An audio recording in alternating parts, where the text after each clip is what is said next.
And now to the analysis of Shields and Brooks. That is syndicated columnist Mark Shields and New York Times columnist David Brooks. Hello to both of you. So let's begin with the news this evening. The Supreme Court saying that they do not have standing to take this case filed by the state of Texas challenging David, the election results in 4 states that voted for Joe Biden over Donald Trump. This is a case gotten a lot of attention, or the suit, I should say, because there were 17 states, many states, attorneys general signed on, 2/3 of the Republican members of the House.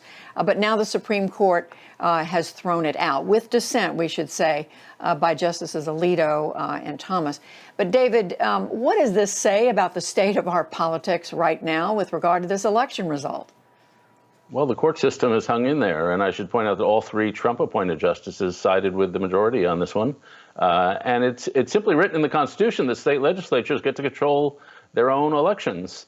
And the state of Texas doesn't get to tell Michigan and Pennsylvania and other states whether their elections are firm or not. It was just an outrageous suit from the beginning, one of the desperate ploys Trump has tried. The shameful thing, of course, is that 126 House Republicans signed on to it and a bunch of attorney generals.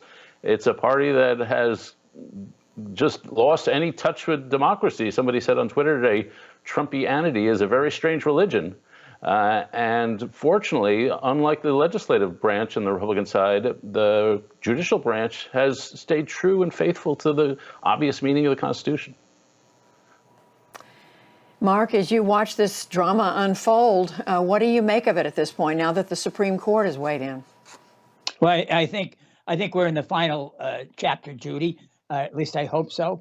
I don't ever ask that people on the other side agree with me. I do ask that you believe in what you say and the position you take. And this was an example of, I think, base hypocrisy on the part of House Republicans. There are 153 safe Republican House seats in the House of Representatives. That is, that Republicans control or dominant in. And what they're terrified, the members there are a primary. They're being primaried by a Donald Trump supporter who said, you didn't stand with the president. And where the Republicans are in a terrible position at this point, they desperately want the Trump voters, the 11 million he brought in over 4 years ago, for example. But they don't want Donald Trump. They desperately want Donald Trump gone. And so what the last thing in the world they want to do is in any way incur his wrath for fear he'll do to them what he did to Mark Sanford, Jeff Sessions, and Alabama, and that is punish them for not being 110% Trumpists. But in the process, David, are they doing damage to our democracy? Immense damage. I mean, they're calling an election for millions and millions of people into question. As we've talked about before, 77% of Trump backers think it was a fraudulent election. So where do we go going forward?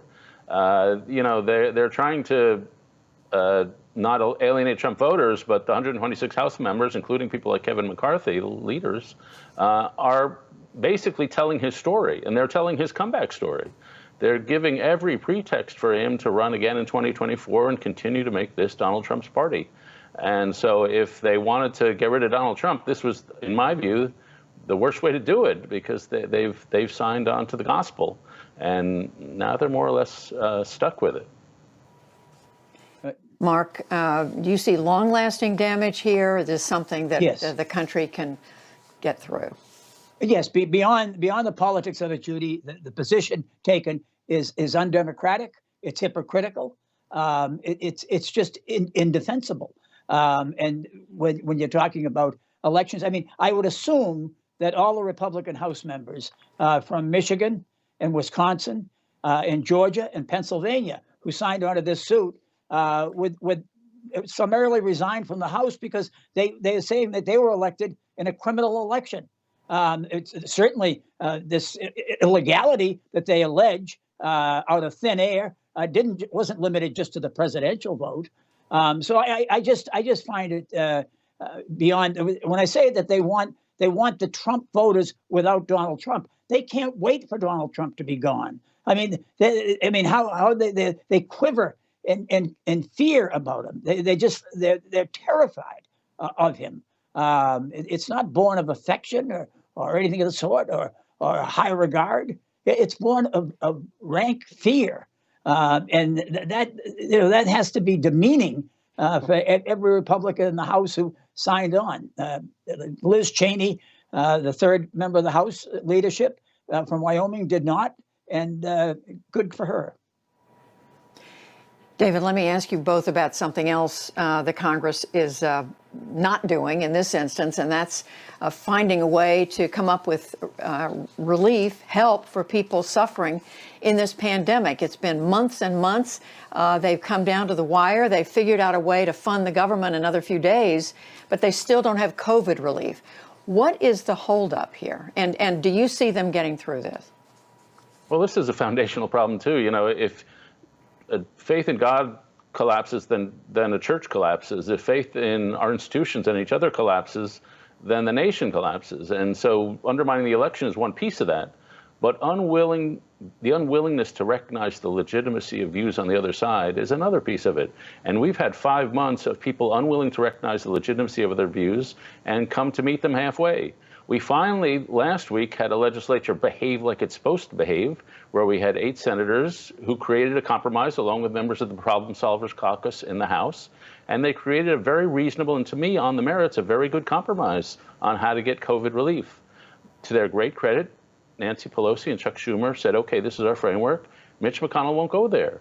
And so he's not willing to do the work of legislation. He says that that compromise will not work with Republicans.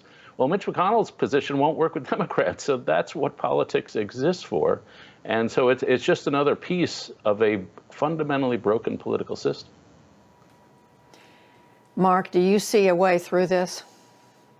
I do, Judy. I think it's unthinkable to me that they will not pass a COVID relief bill.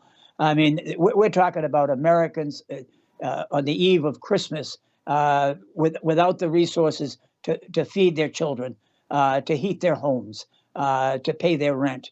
We're not talking about some giveaway to anybody. We're not talking about a major stimulus. We're talking about human survival and human dignity. And I just can't believe that the Republicans, Mitch McConnell, who was threatened by this, they're all consumed with the February 5th election in Georgia. And if you're Kelly Loeffler and David Perdue running in those special Senate elections, and you have to stand up there and defend that the Republican Senate was the stumbling block to sending relief to American families in desperate need at Christmas time, I don't think so. So I think that finally urgency and political survival will intervene. What threatens Mitch McConnell, the Republican majority leader, is a leader has to be able to deliver his troops. Right now, he's got a problem because he doesn't have a majority of his caucus on this side. And David's right about the bipartisan group meeting, but they represent a threat to leadership. And I give Speaker Pelosi credit for accepting the act of the bipartisan negotiation. But Mitch McConnell, if a leader is going to be held hostage by bipartisan groups negotiating a fair deal, then, oh my goodness, there goes your power. Because in Washington, the perception of power is power. If I think you have power, you do. And if enough people think you have power, then you do. And once the doubts about your power, and I think that's where McConnell finds himself right now. David, in the time we have left, I do want to ask you about President-elect Biden. He's been introducing more of the top people in his administration, the people he wants to serve. I guess the one who's getting the most criticism or attention that has been critical is Lloyd Austin, the retired Army general, to be Secretary of Defense. But there are others. It's interesting, a number of familiar faces from the Obama administration. What do you make of some of the senior picks he's made so far? Well, Joe Biden has picked people he really knows, people he knows well. He spent a lot of time with Lloyd Austin in Iraq when he was vice president. He's picked Dennis McDonough for the VA, who, by the way, is one of the most fundamentally decent people I've ever covered in public life. These are, by and large, almost entirely very good people, but very familiar. Susan Rice over now at the domestic side. And so they're people he knows, he trusts, who will be ready on day one. And so it is really Obama 3 in that sense. I also share some of the concerns with Lloyd Austin, not for anything having to do with Lloyd Austin and his performance, but there's a reason we have this rule, this tradition, and also a rule that you don't have generals switching right over to the defense secretary. It's about civilian control. It's about picking people who have distance from the current military brass. And that is a very solid and sensible rule. And in the Jim Mattis case, where we also had to get an exemption, that struck me as an extreme circumstance where getting Jim Mattis in there was so important, it was worth breaking the rule.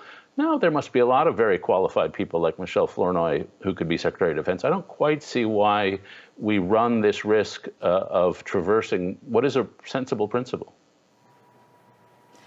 And Mark, what is your assessment of some of these Biden, some of the main Biden picks so far? Well, Judy, I think in dramatic contrast to his predecessor, Joe Biden was knocked by his political opponents for having spent 47 years in Washington. He knows these people. He's worked with them. He knows their strengths and their weaknesses. If they turn out to be lemons, it's because Joe Biden picked them, not because they were imposed upon him. And so I really think that the strength of the nominees is that Joe Biden certifies them, validates them, and that's the accountability of a presidential leader. And on the whole, I remain impressed by them.